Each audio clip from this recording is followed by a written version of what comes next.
Dr. Ray has been awarded the American Association for the Advancement of Science Award for Public Engagement with Science, the Public Understanding of Sociology Award from the American Sociological Association, and the Morris Rosenberg Award for the Outstanding Sociological Achievement from the DC Sociological Society.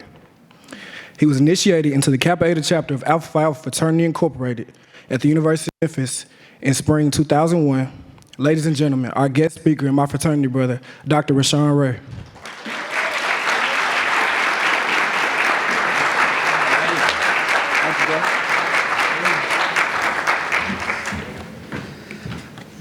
All right, Jeremiah, thank you so much.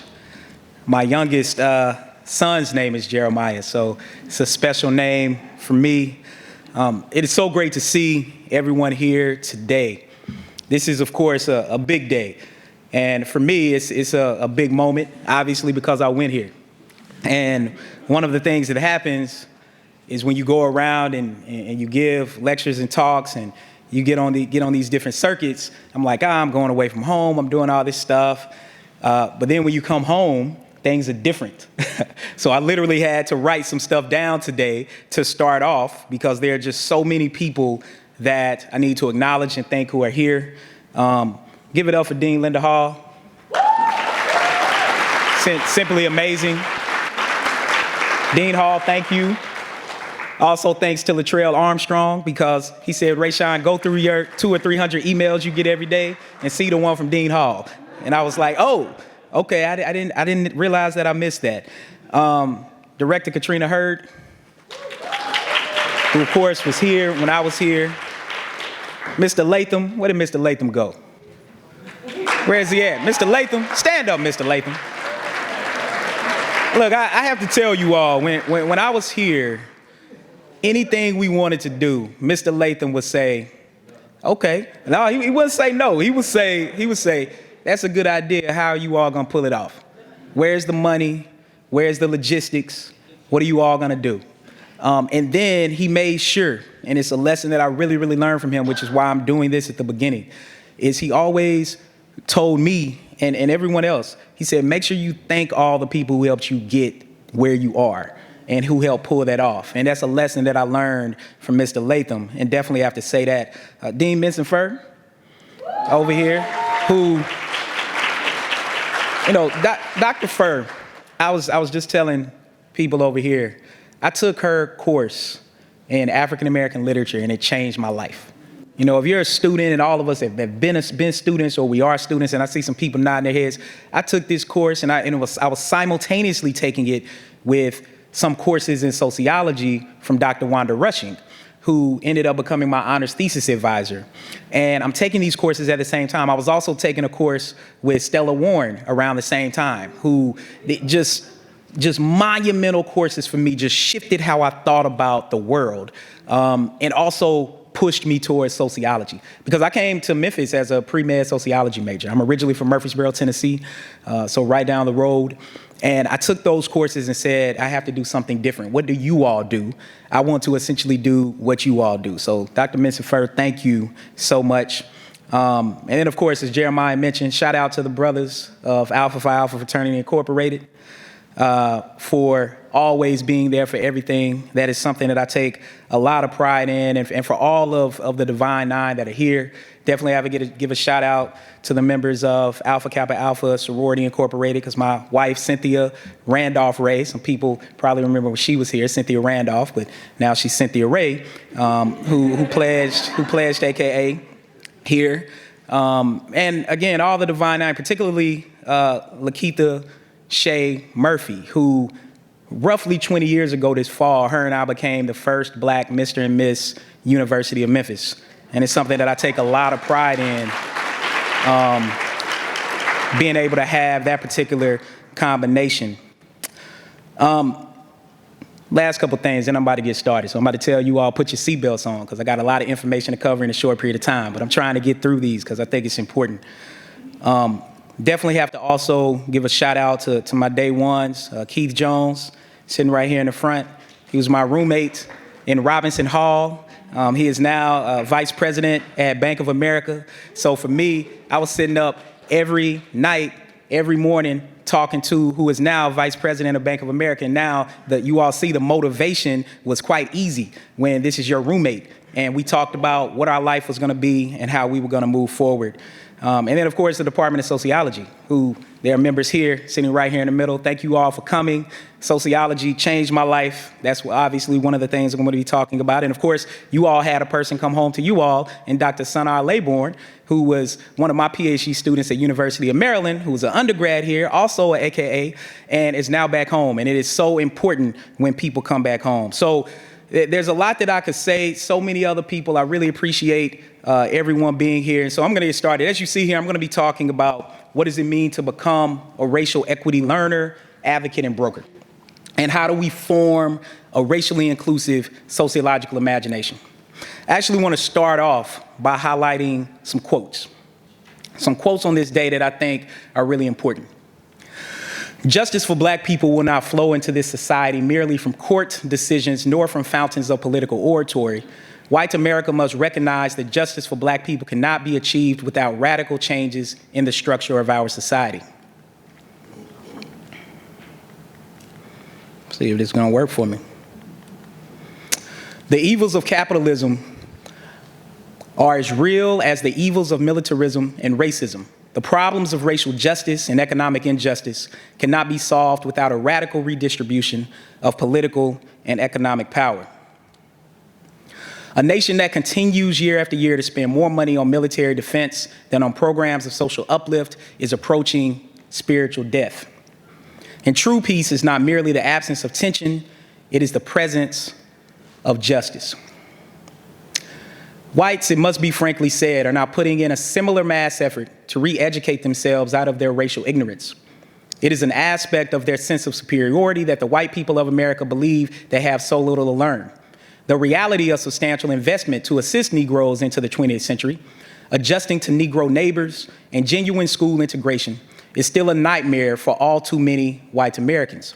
These are the deepest causes for contemporary abrasions between the races. Loose and easy language about equality, resonate resolutions about brotherhood, fail pleasantly on the ear. But for the Negro, this is a credibility gap he cannot overlook. He remembers that with each modest advance, the white population promptly raises the argument that the Negro has come far enough.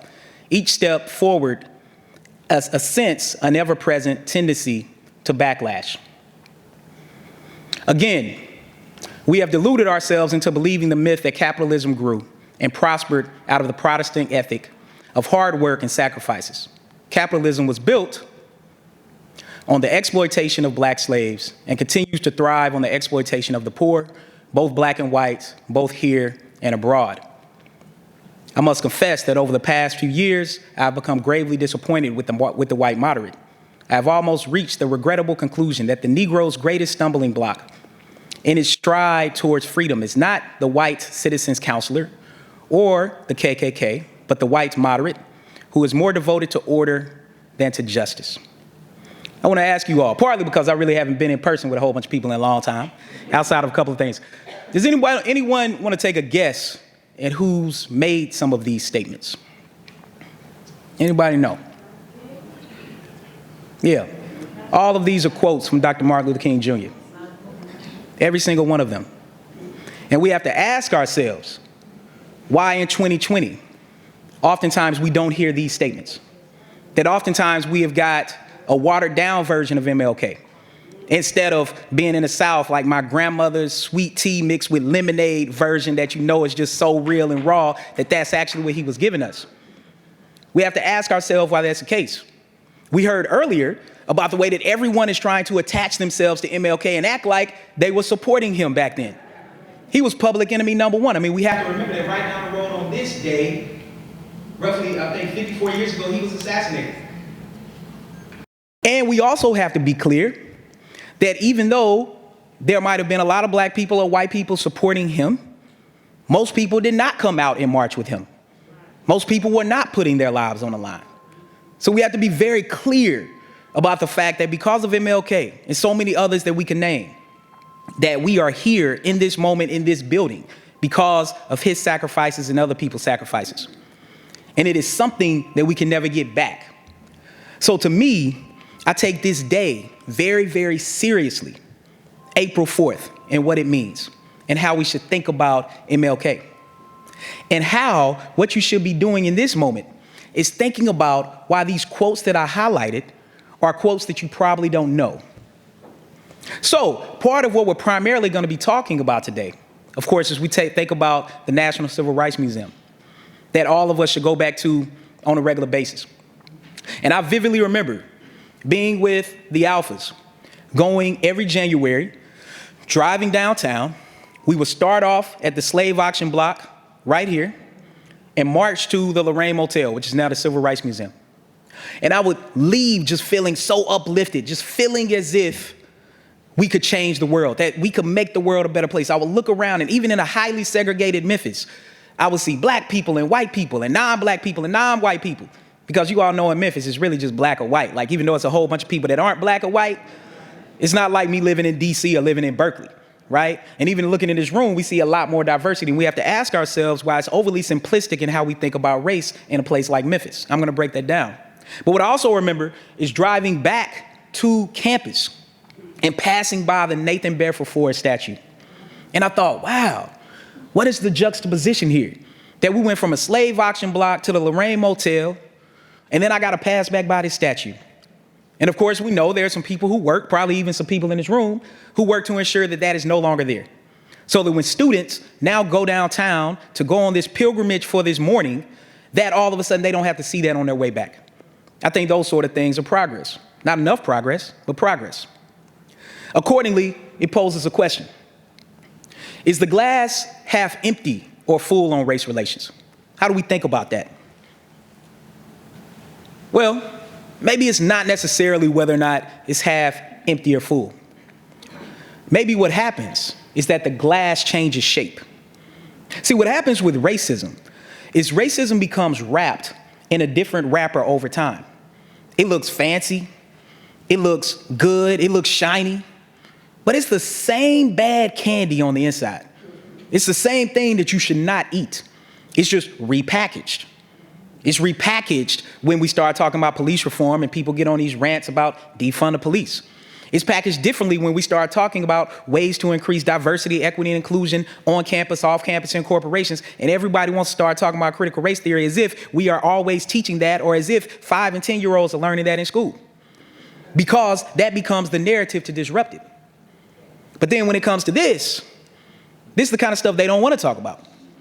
I remember this day vividly. Why is this? Because when I go work at Brookings, if we were in person and we weren't dealing with COVID, when January 6th happened, I would not have been able to get on the train to go pick my boys up from school because I have to pass by the Capitol building to get there.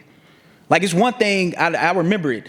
It's one thing to be in Memphis and maybe you haven't been to DC, or, you know, maybe you haven't spent a lot of time there. But this is literally down the street from my house. That we had what happened on the Capitol when domestic terrorists stormed the U.S. Capitol. And you had some police officers kiki and ha-haing with these domestic terrorists standing up there. And you had others trying to defend what was happening there. And then, of course, we know there were some members of Congress who were complicit in that particular process. And a lot of that, of course, started even before that with what was happening in Charlottesville with the Unite the Right rally, where, of course, Heather Heyer was killed. And we could think about that moment. That, of course, was the catalyst that led President Joe Biden deciding that he needed to run for president. Partly because of, at the time, President Trump's response to that. And see, this is linked. Why is it? Because if we go back to the 2016 election, in places where Trump campaigned at in 2016, hate crimes increased over 200% in those locations. See, our words matter. Our language matters in that point. And of course, we can think about what happened at the AME church in South Carolina with Dylan Roof. It was a self-described white supremacist who, as you all know, anybody that's been to a black church, you know, they're going to let you in. They don't care who you are. They don't care what you look like. Now, you know, in some bougie churches, they might look at you if you don't have on your tie, your nice dress, and your shoes, but they're going to let you in, right? They let him come in, sit down for Bible study. He leaves, gets a gun, and comes back in and opens fire on these people across all ages. And let me tell you a sliver that people don't always know. See, during the recent 2020 election, the primary, if you remember when it got to South Carolina, Joe Biden was losing big. Black people in South Carolina, primarily because of Congressman Jim Clyburn, came out in droves and voted for Biden. Why'd they do that? They didn't just do that because Clyburn said so. They did it because after this incident happened, and Barack Obama went down, you all remember that? President Obama at the time, he started singing, right? People like it when Obama starts singing. He started singing. And then after all the cameras left and everything stopped, you know who was still sitting on the pew? Joe Biden. Because he knows about pain and trauma because he's lost his family. And he's sitting there with these people, hung out with them for a couple of days. So they were like, we know this person's character might not always agree with what he does, but they came out to vote. And that's what turned the tide for him. That's part of the reason why. This is what's interesting about Biden's legacy when the dust settles, because I think it's some other things that's going to be happening. But you got to think, this dude was the first vice president of the first black president. He is now the president of the first black and Indian woman vice president. And now he's the first president to appoint a black woman to the Supreme Court. Like, I mean, look, we can say what we want to say about Joe Biden. I have a lot of critiques. I want to be clear. But I think we have to put that in a proper context. And accordingly, when we talk about hate crimes, these sort of things definitely come home to roost. This is at the University of Maryland, where I'm a professor. This is a bus stop. And 5 years ago, almost to the day, Lieutenant Richard W. Collins III was waiting on an Uber with two of his friends. And a white student came up and stabbed him to death at this bus stop on campus. And what's interesting about that, he was with a white man and an Asian woman. And the person who murdered Lieutenant Collins, Sean Urbanski, who was a student, told them to move left to get out the way, and came up and stabbed Lieutenant Collins to death. And one of the things I'm doing in Maryland is I'm actually leading the initiative where we are putting a plaza there, a memorial for Lieutenant Collins, and we have formed a social justice alliance with Bowie State University, which is a HBCU down the street in Prince George's County, to try to heal and repair to move forward. See, that's what I'm about to talk about. See, everybody wants to heal. Everybody wants to get past race, but nobody really wants to deal with racism. See, we can't get past race until we deal with racism. And part of dealing with racism is repair. So you have to repair to heal. It's like an open wound. You ever had an injury? I was talking to Dr. Bingham earlier, and we were talking about injuries and that kind of stuff. And if it's bad enough, you have to get surgery. And then after surgery, you have to let it heal. And then after healing, you have to go to rehabilitation. And then after rehabilitation, you have to learn how to do additional things. See, society is the same way. That's what sociology's taught me, is that we have to perform surgery on our society right now. We have a big open wound and we keep trying to put a Band-Aid on it, and it's not gonna work. That's Sean Urbanski there. And that was at the University of Maryland, where Mr. and Mrs. Collins had to go to University of Maryland, because most of the universities have their graduation in Maryland. They had to go there 3 days later and see an empty seat sitting there for their son. Having two boys, I can't imagine. But I knew that I needed to do something about it. And one of the reasons why I needed to do something about it is because if we look over the past several years, hate crimes have been at an all-time high. And we know during COVID that hate crimes have been particularly focused, not just on black people, but also Asian Americans and Asian immigrants, unfairly and unduly. And so there's a lot that we have to work on as a nation. And it's one thing that I know is that not just black people, but white people think it too. See, if you look at this graph, are race relations bad? 70% of black people think so, but over 50% of white people think so. If you look at the last one, the legacy of slavery affects the position of black people. 84% of black people say so, but 58% of white people say so. Yeah, it's a racial gap. The media likes to focus on the racial gap. But every one out of two white people know this is a problem. So what do you do about it? Well, what I'm going to walk you all through over the next several minutes is how to become a racial equity learner. It's the first part of this process. We have to learn. And oftentimes what that means is we have to unlearn what we've learned in order to truly learn what we should know. And so I'm going to walk you through the life course of black Americans in the United States. Let's start with housing. This is Washington, D.C. So what I'm going to ask you to do, really put your seatbelts on. I'm getting ready to move. This is Washington, D.C. If you look at these maps, you're probably saying, oh, they basically look the same because D.C. is like a diamond. On the left, that's showing household income. The lighter the colors, the more people make. So the lighter colors on the top left, that's Northwest D.C. That's where the Brookings Institution is. That's where I go to work at. On the bottom right, that's Southeast DC. If you look at the map on the right, that's by racial composition. The darker the colors are where black people live, the lighter colors are where white people live. You can basically take those maps and put them on top of each other. And what you'll see is that race and class are intricately linked with one another. And then we can go back 100 years and we see that hardly nothing has changed. This is a map from the early 1900s. Hardly nothing has changed. And that's because racial segregation is a fundamental problem and a root cause of how racism and classism operate in society. This is Memphis.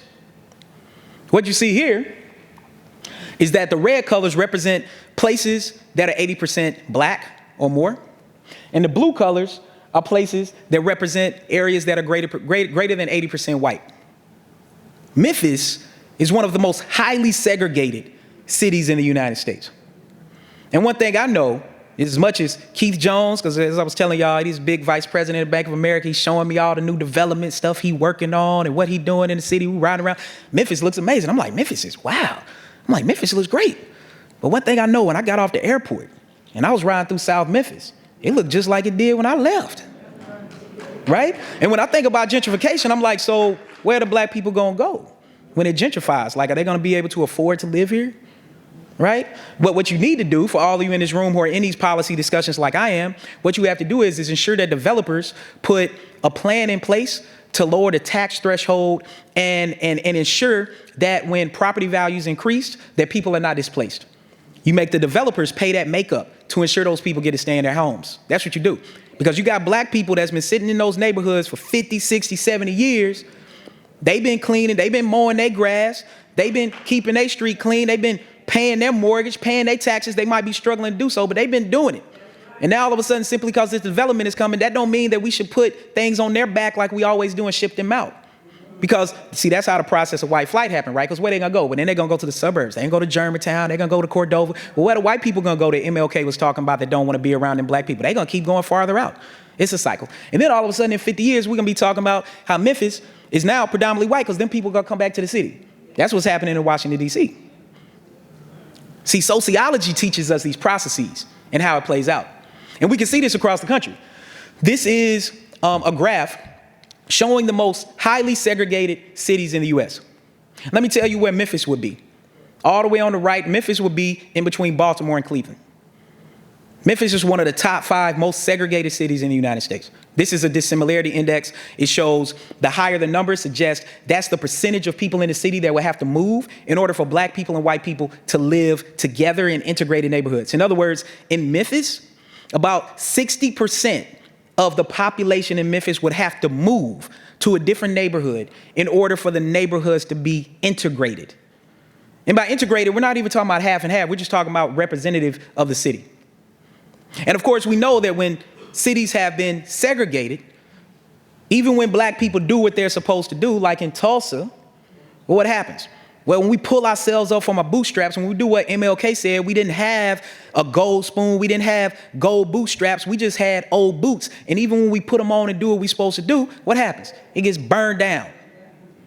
And not just in Tulsa, East St. Louis, right across the bridge from St. Louis. We can talk about St. Louis too. Rosewood, Florida. Detroit. I want y'all to think about these cities. These were thriving black areas that now when you talk about those cities, people are like, ugh, Detroit, East St. Louis. They're like, well, when you ride through there, you better be careful. Just like how people talk about riding through Orange Mound down the street. You ride through Orange Mound? You need to be careful, right? We got to realize that these were thriving black communities that did not get access to resources due to how redlining operates. And this is just a list of a whole bunch of other places that you might not know about where the same thing has happened. Compton is one of the best examples of that. So how does this impact wealth?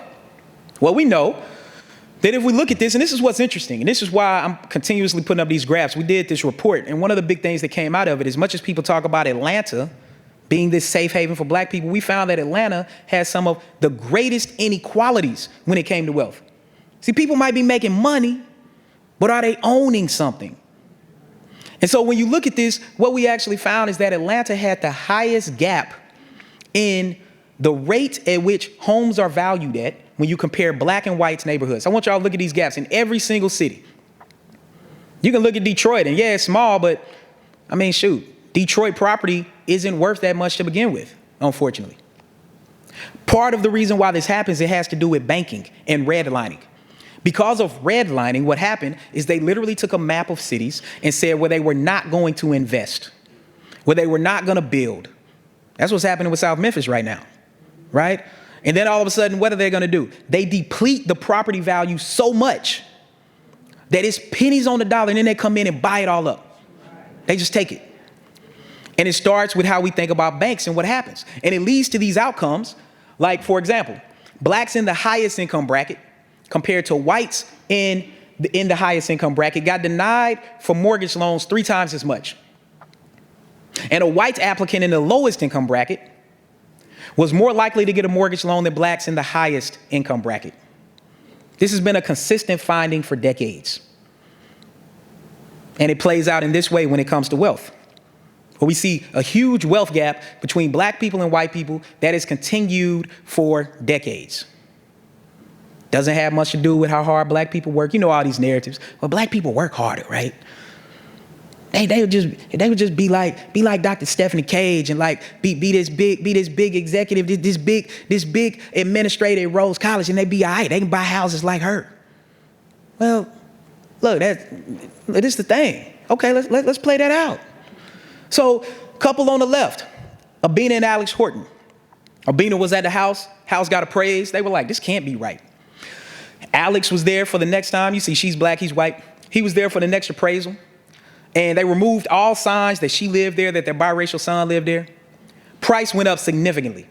On the right, Stephen Richmond in Connecticut had a neighbor stand in for him when his home got appraised. House shot up significantly. Famous people, D.L. Hughley, he bought a house in L.A., because you know they always say L.A. is different, like they don't have racism out there, they do. And D.L. Hughley, he bought this house for $500,000, fixed it up, got it appraised for the same amount that he purchased it for, and the bank flagged it. The bank was like, hold on, this can't be right.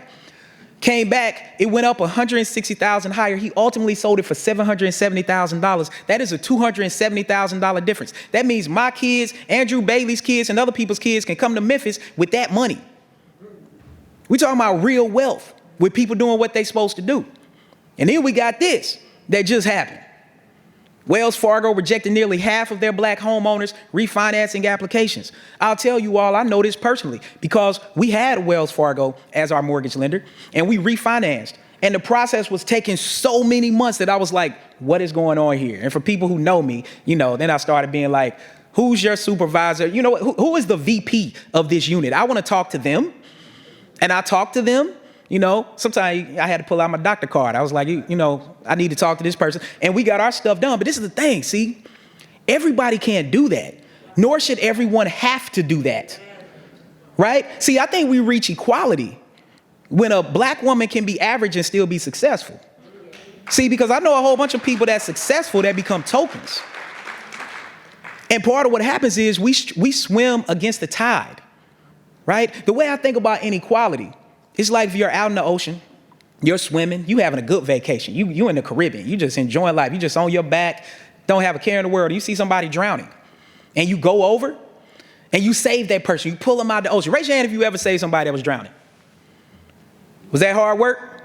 Yeah, because what's happened? They're fighting you. They're fighting you because they are not surviving. So see, when we do social justice work and you go in the hood, they are going to resist you. Because they are accustomed to people coming in, taking stuff from them. You have to be ready for that resistance. And then you see someone else drowning. You go in and you pull them out. And now all of a sudden, somebody else who you pulled out is now helping you save people. And at some point you have to say, why are these people drowning? What is the source of the river? See, the source is the inequality. It is the inequality that we have to grapple with. And that is part of how we can highlight a lot of these things that we're talking about, home ownership gaps. And so, of course, a lot of this is rooted literally in enslavement.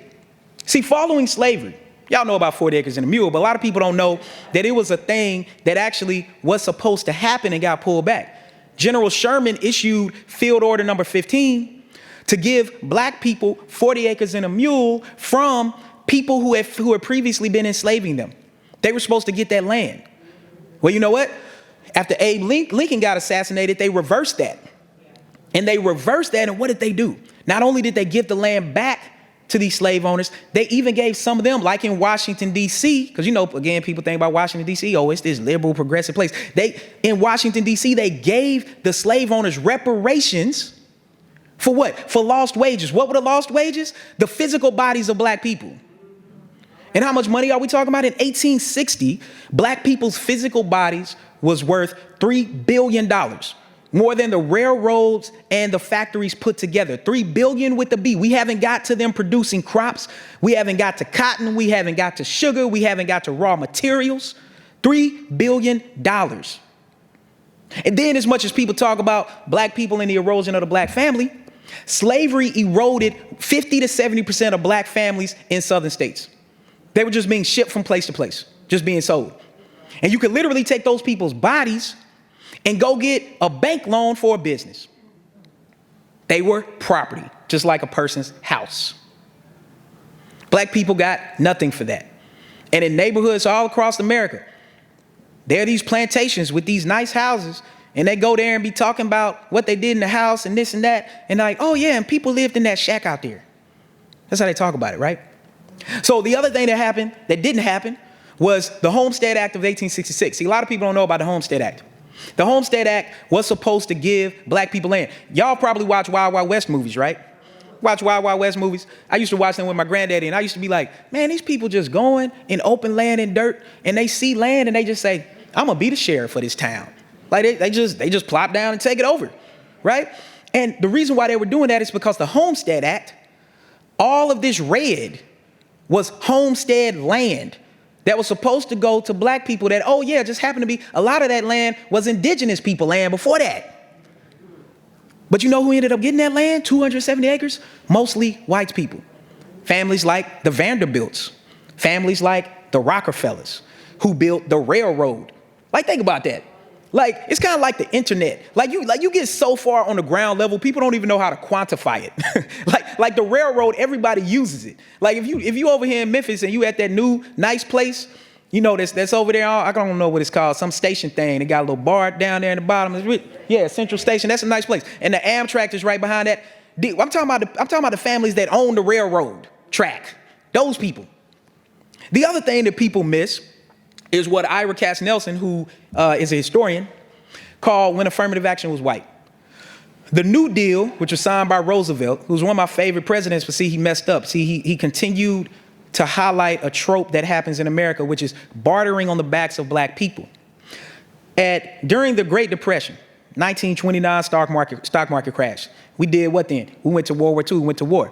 What happens during war? Well, a thing that King figured out about military spending is that a majority of the U.S.'s budget is tied up in military spending. Going to war is actually financially lucrative for America. So during World War II, Roosevelt signs the New Deal. Two main policies came out of that. First was the GI Bill. What did the GI Bill do? Well, the GI Bill was allocated to 80% of men and their families born during the 1920s.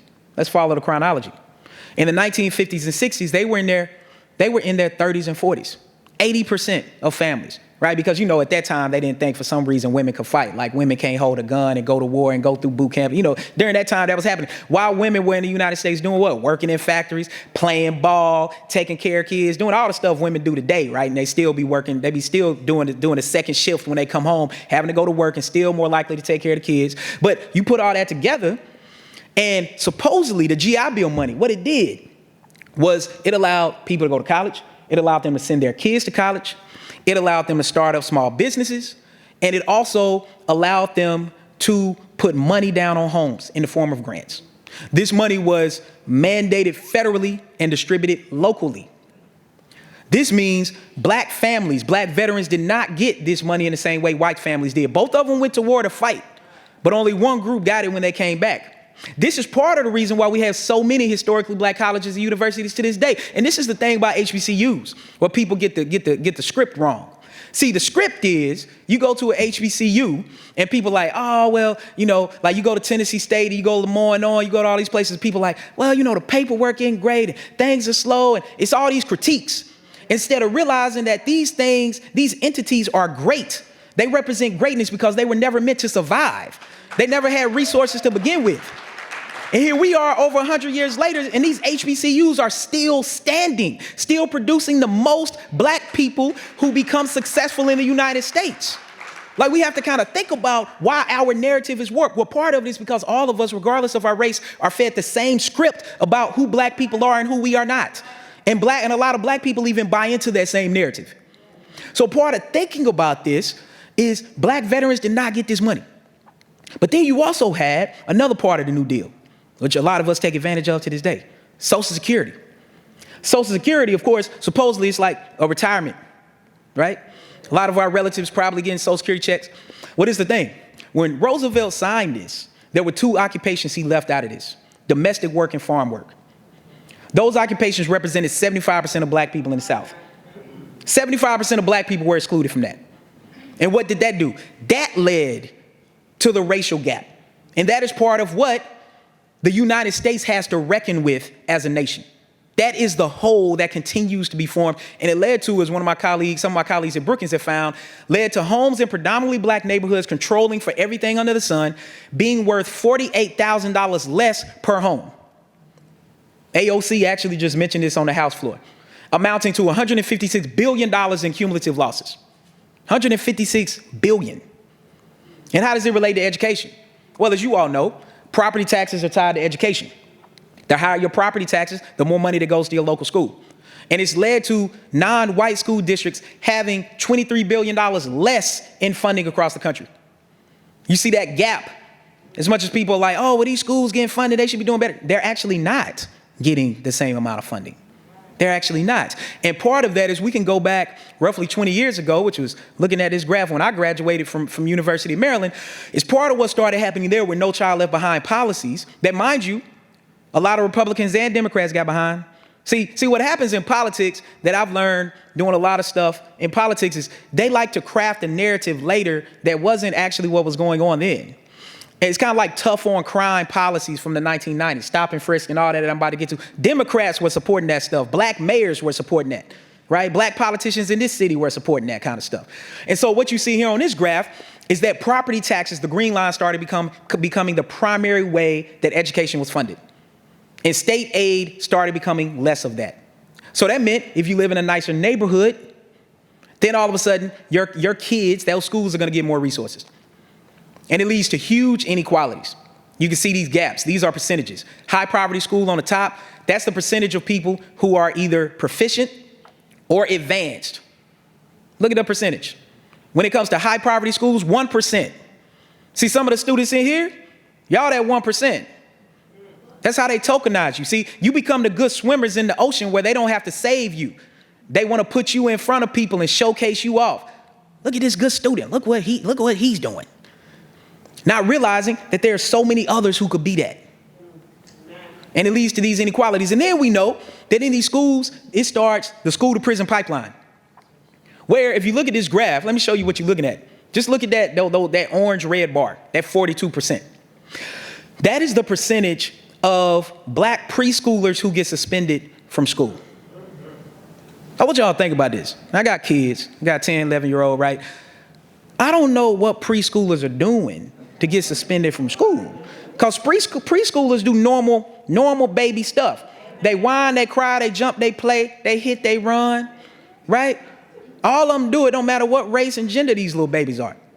But only one group is getting suspended.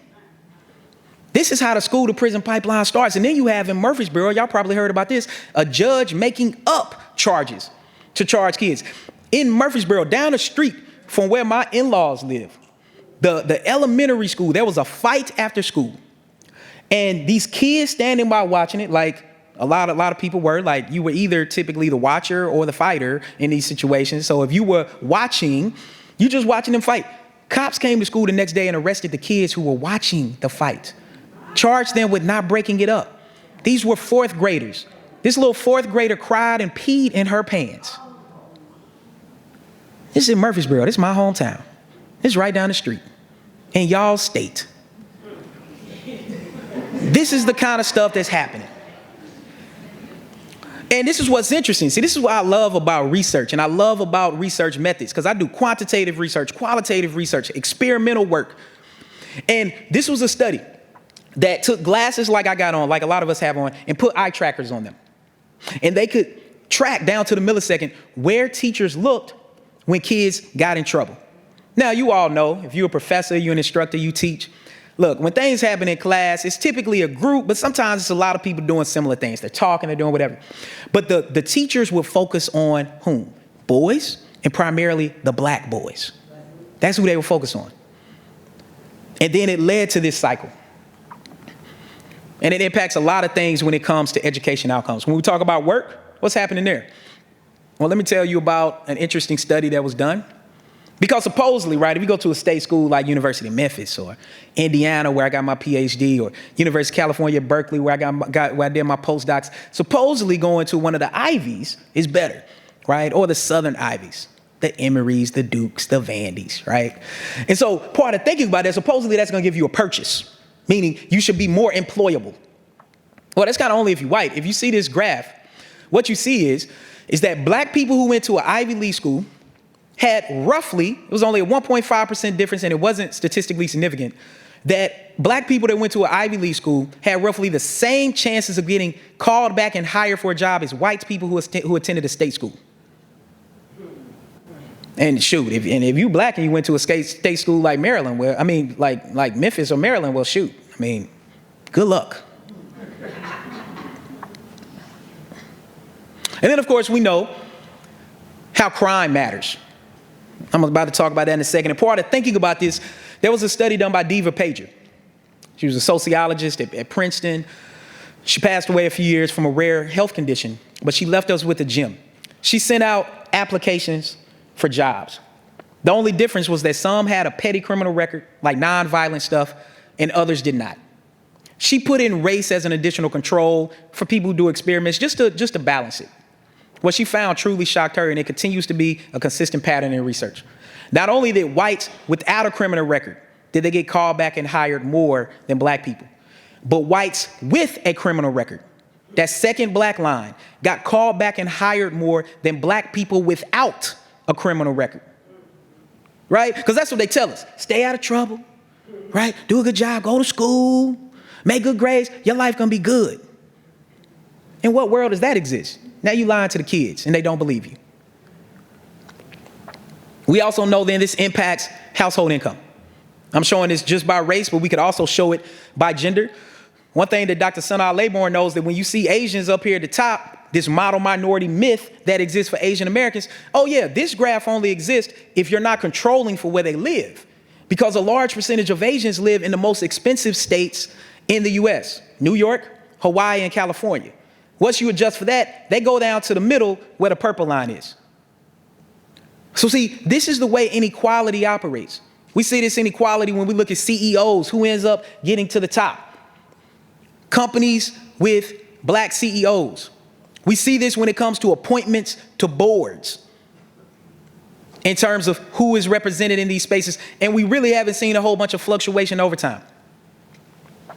And then, of course, we know when it comes to public spaces, you got people calling the police on black people because they're trying to swim in a pool, because they're trying to cook out at a park, because a little girl trying to sell lemonade on the street, because a student is sleeping in a student lounge during midterm week. All of this stuff that happens. And why is that? Because we know that typically, one thing white people know is when they call the police, that typically police are going to be more likely to believe them, even if that's not the truth. They all know that. And one of the things black people know that too. So that's the reason why we react the way we do. And it doesn't just stop there. See, there's also a physiological response that happens. When MLK talked about how there are some white people who are cool with having a couple black friends, they cool with having a couple black people they work with. They just want to be able to say, no, I have a black friend. Like she's right here. This is her. I don't have these issues. But then all of a sudden you do these studies like this one, where What they did was they hooked people up EKG style. This is before we had all the Fitbits and the smartwatches where you can get your heart rate and all that stuff. And they put people in close proximity to different things. Snakes and spiders. Like, just raise your hand. If I had a snake right here that looked like this on this picture and I threw it into the crowd, if I threw it by Mr. Latham, I'm going to throw it in the middle right. Raise your hand if you would run out of here. Yeah, a lot of y'all like, I'm out. What about a tarantula? If I had a big tarantula, 2 tarantulas in my hand, and I threw them to the far back, how many of y'all running out of here? You got both your hands up. You like, I'm out of here. I don't do snakes. I don't do spiders. Well, this is what's interesting. What happened there, that is a physiological response that your body has that is picking up on your cognitive approaches, oftentimes your non-cognitive approaches, how we might call implicit bias, as well as your emotional state in that moment.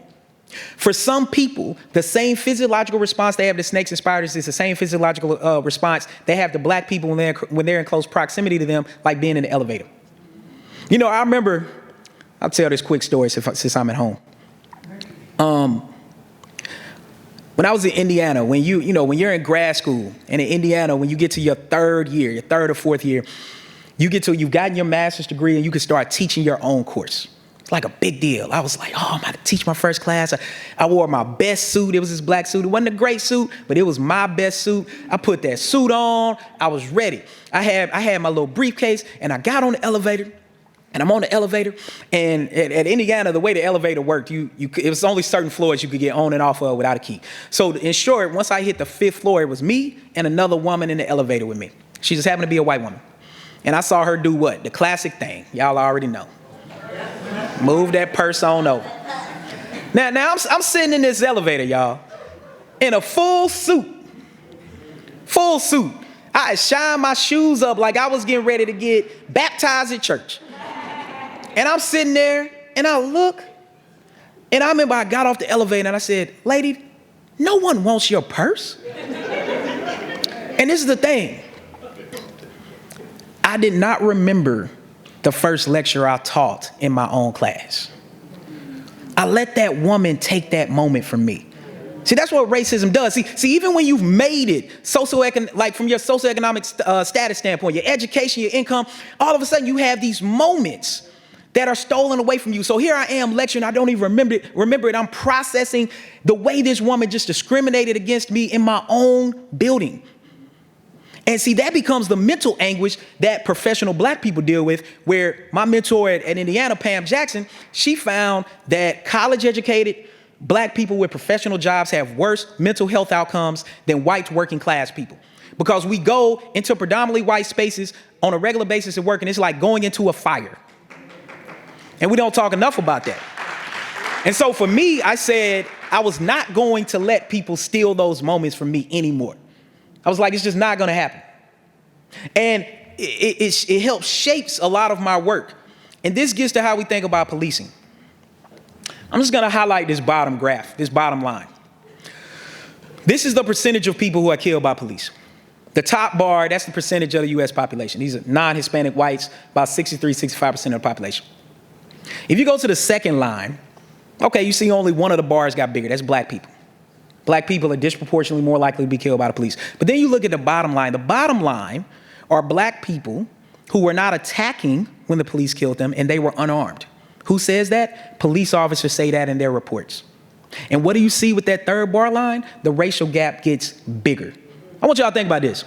If a person is unarmed and they are not attacking, wouldn't we assume that probably the racial gap would shrink?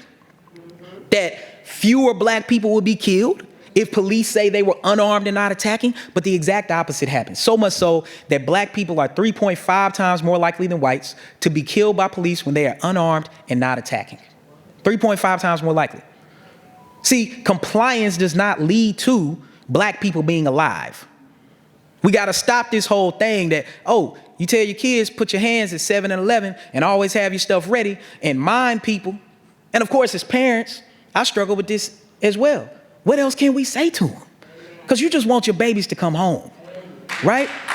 And you think about this in a good moment when all of a sudden, when you are sitting there and you're talking to your kids and you're trying to grapple with them in this moment, that is one of the only things that you can tell them to do, is to deal with that.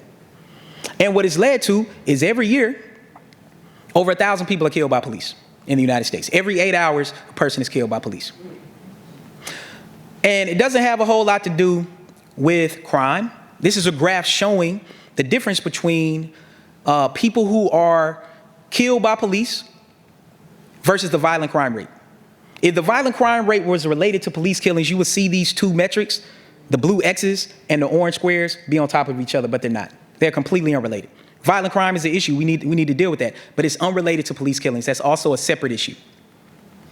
Now, part of thinking about this then is, of course, this spills over into healthcare. Spills over into how people think about the empathy for Black people's bodies. This was a study across a whole bunch of different groups showing that if you ask people based on a script how much pain medication they should be given, people said that more pain medication should be given to white people and less to Black people. This is the reason why when it comes to the Black mortality gap, when it comes to pregnancy and births, that Black women are much more likely to be killed. Even you have famous people, really fit people like Serena Williams and Beyonce talking about their health scares having babies. Of course, we know during COVID that these frontline workers were more likely to be killed. And a lot of this highlights the way that racism operates in our institutions, through our policies, our practices, our procedures at work. And one thing I know is simply because Black people experience racism, and white people do too, they just experience it in a different way. And just because all of us experience racism, that doesn't mean we understand it. And that is a fundamental thing in terms of how we think about it. So what do we do about it as I close? I think there are three things. What I've took you on is a journey to become a racial equity learner. Learn more about things you didn't know. Next, you can become a racial equity advocate.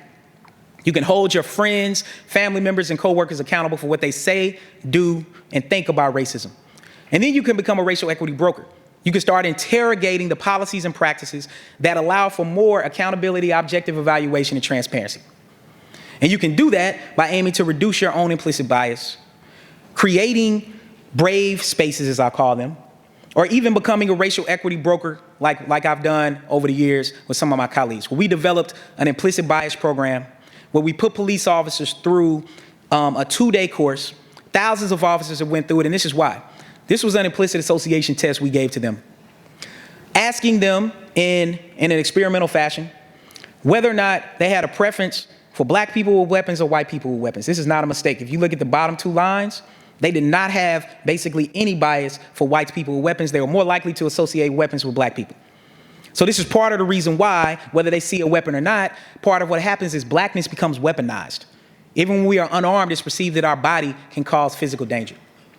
What we've done is we've developed a virtual reality program where we put officers through different scenarios to try to improve the decisions that they make. We've developed over 90 virtual reality scenarios.